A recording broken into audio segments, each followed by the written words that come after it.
Depression and anxiety can come with strong emotions like sadness, despair, hopelessness, and fear. Sometimes people can view the mere presence of these strong emotions as evidence to support the emotions themselves. It's something we call emotional reasoning. And in this video, I'm going to be talking about what emotional reasoning is and what you can do about it.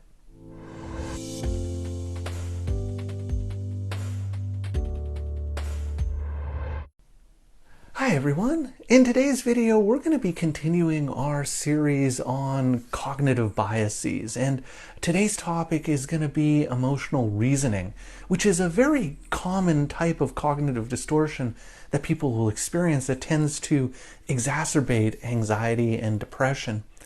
But before I get into that, just a couple of disclaimers to go over. I'm a registered psychologist in the province of British Columbia, Canada.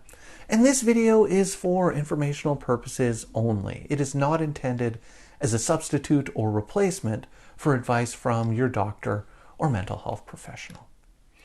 So with those things out of the way, let's start talking about emotional reasoning, which is when a person uses the presence or the intensity of their emotions as evidence that the emotions are based in reality, or that there's some reality to the emotions.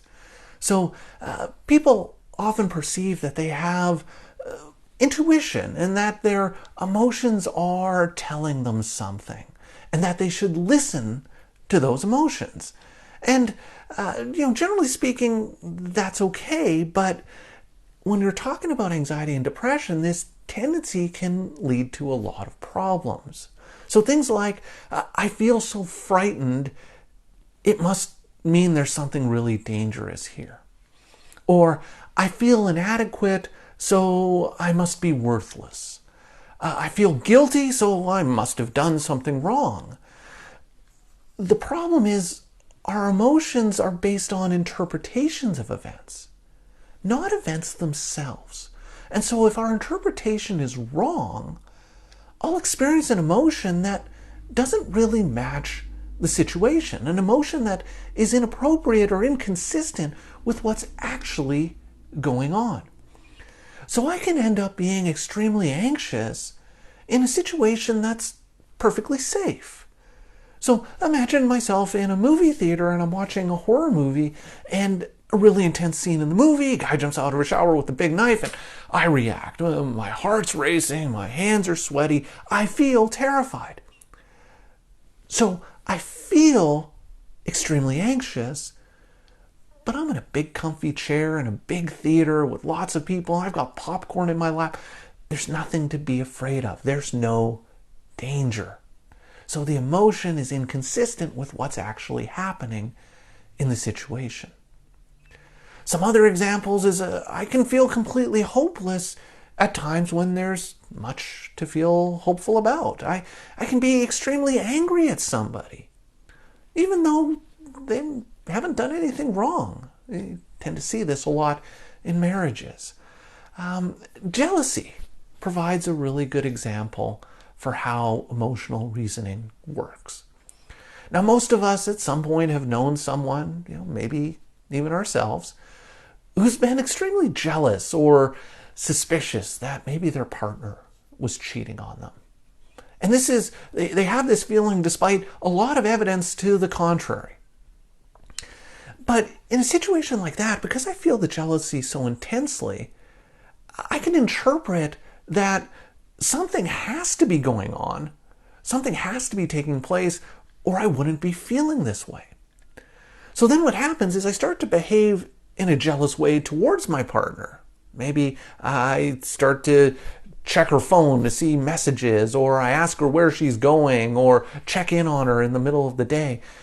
And what this can end up doing is pushing my partner away. They may become more withdrawn or disconnected because the jealousy is a big turnoff and it's pushing them away.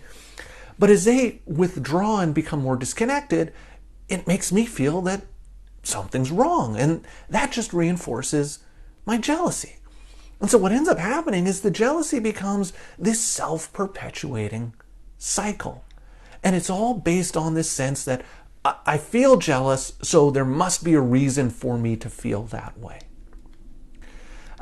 Similar things can happen in anxiety. If I have ongoing worries about things that might happen, I might start to behave in ways to prevent those bad things from happening, which in turn just reinforces the perception that bad things are going to happen to me.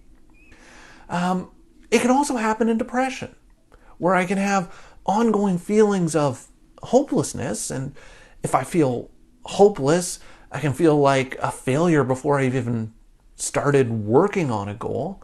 And so if I'm going to fail at the goal, maybe I procrastinate, or maybe I don't even work towards the goal, because what's the point? I'm probably going to fail.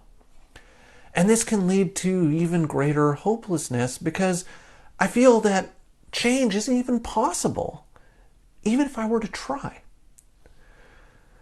So the interesting thing about emotional reasoning is that people who tend to use emotional reasoning only tend to do it with unpleasant emotions, with negative emotions. So I rarely ever see people that assume that when they feel happy, everything must be fine, right? They don't necessarily feel that way. It's just, well, I feel happy, I feel happy. It doesn't necessarily mean that everything's fine, everything's going to continue to be fine.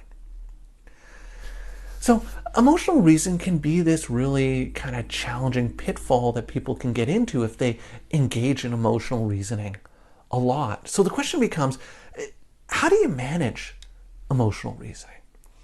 So the first thing is to recognize that you're actually doing it, that you're actually engaging in emotional reasoning. Label it and recognize it for what it is. I'm using my emotions as evidence of this feared outcome. And once you've identified that you're engaging in emotional reasoning, remind yourself that emotions lie. Just because you feel it doesn't mean that it's real. So don't believe everything that you feel.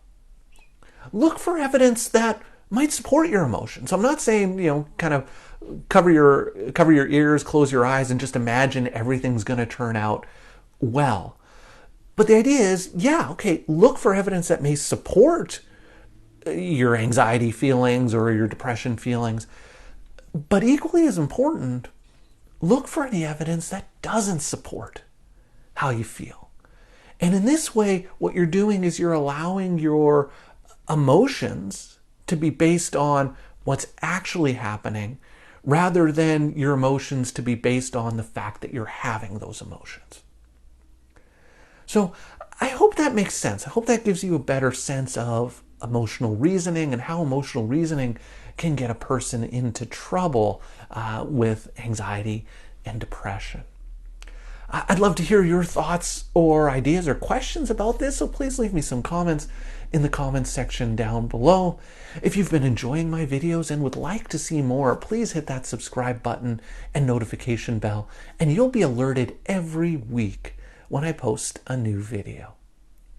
So that's all for today's video. As always, thank you for making it all the way to the end of this video, and I will see you in the next one.